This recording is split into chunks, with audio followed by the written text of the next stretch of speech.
Welcome to the debate. Our focus today is on a strategic proposition that has, well, generated some significant heat among analysts regarding the Los Angeles Lakers, the potential trade acquisition of Donte DiVincenzo. And the analysis we're dissecting makes a pretty explosive claim about its potential impact. The excitement is palpable, which is exactly why we need to subject these claims to some rigorous scrutiny. Precisely. So the central question before us is this.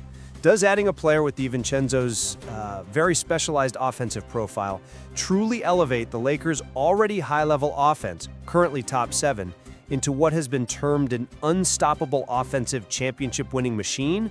Or is this whole projection just fundamentally overstated? Right. I'm going to maintain that this acquisition is a genuine watershed moment. It provides the unique synergy needed to make this roster an immediate title favorite. And I'll be presenting the case that, while the player is, without a doubt, valuable, this idea of an instant total transformation is a conceptual overreach.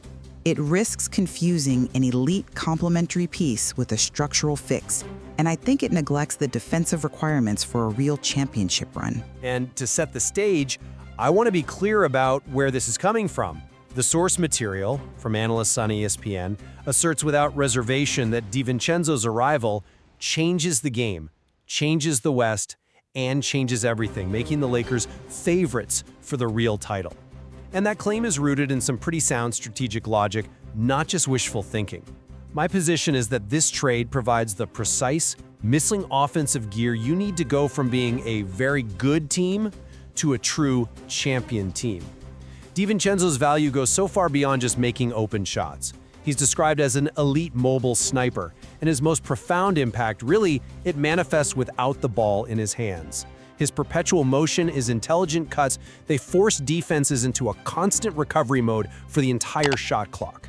I agree he's an elite mover, but let's talk about the magnitude of that impact. Well, this movement, combined with his ability to convert difficult, high-leverage shots from deep and under pressure, that is priceless.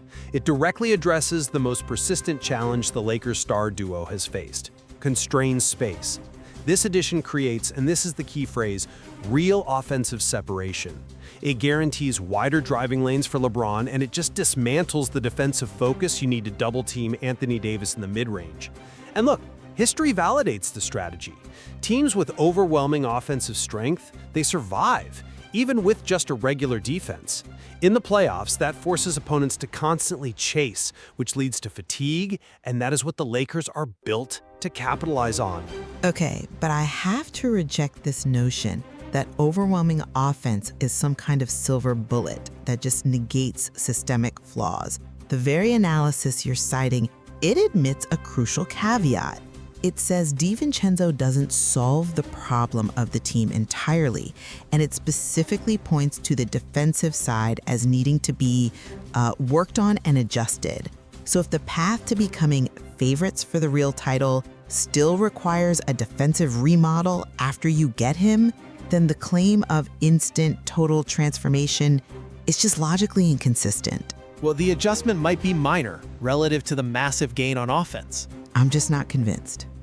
Elevating this team to title favorites based primarily on one perimeter player, it minimizes the reality that championship playoff basketball is fundamentally defined by defensive consistency.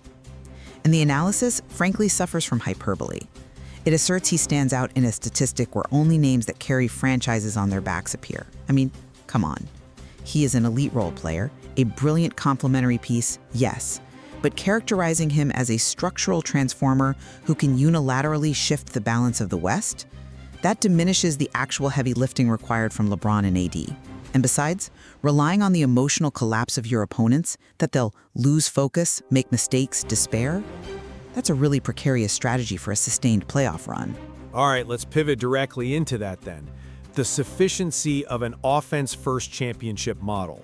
You challenge the premise, arguing that a regular defense is unsustainable. So I need specifics.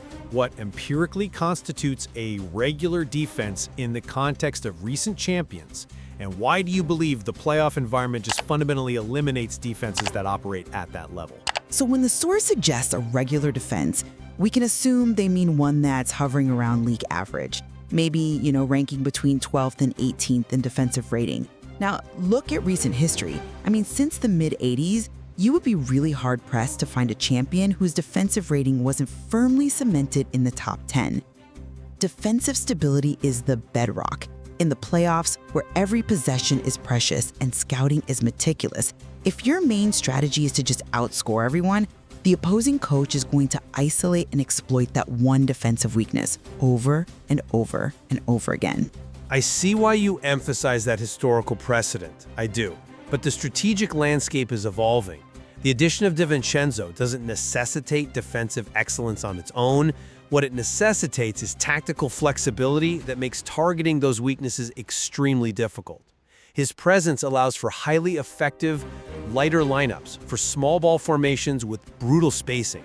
It multiplies the tactical possibilities for the coaching staff. Tactical flexibility is key, yes, but at what cost? Gold in a 7-game series.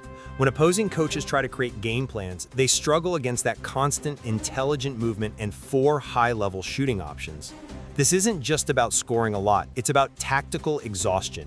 You are exhausting the opponent until they can't breathe, which leads to inevitable physical and mental errors that the Lakers are perfectly positioned to kill right away. So the offense, by its sheer gravitational pull, actually creates the defense by forcing those mistakes. That mechanism of forced exhaustion is compelling, I'll give you that, but it relies on a huge assumption that the efficiency gain you get from DiVincenzo offsets the increased defensive vulnerability of running those lighter lineups. You talk about brutal spacing, so let's get technical. For the Lakers, the core defensive issue isn't really perimeter defense. It's protecting the paint when AD is switched onto a guard or when he's on the bench.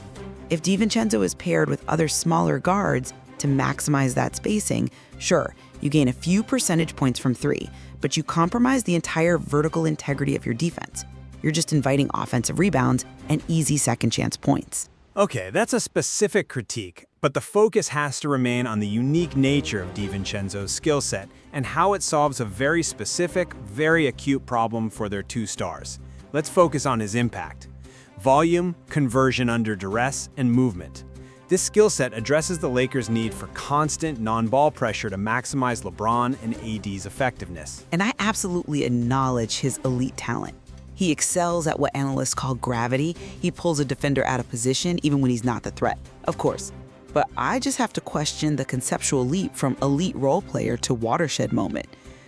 The Lakers are already a top 7 offense. They are already in the 90th percentile for efficiency. How much marginal utility is truly left for one role player to provide?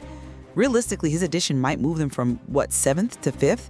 Is that tiny gain enough to conquer the defensive liability that remains?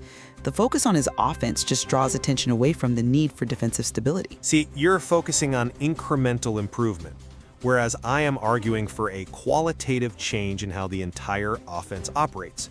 When we say brutal spacing, we are talking about the geometric reality of the court. When DiVincenzo demands attention 28 feet from the basket, the driving lane for LeBron widens by several degrees.